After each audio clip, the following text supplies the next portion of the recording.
Ayan. Ready na for sa canteen. Ayan. Ayan na sa canteen.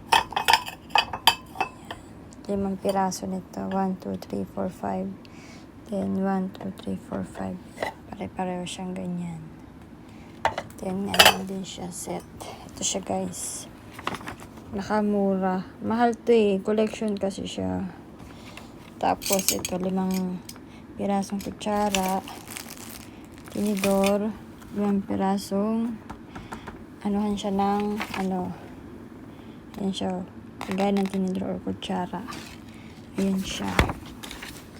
Tapos may siya Ang display ba to?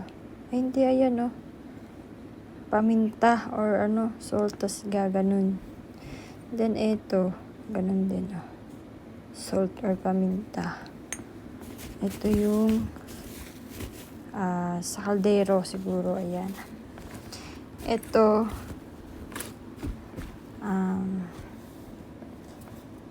siguro dito yung yung plato ilalagay. Pero isa lang siya or yung ng para saan ba to?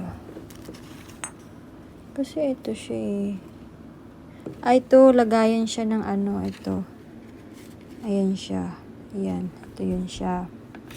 So, pwedeng ito ilagay dyan. Or ng tawag yan ng rice.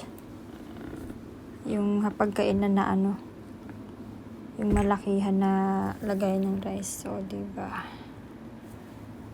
Nakamura tayo. Para sa itatayo nating karinderya.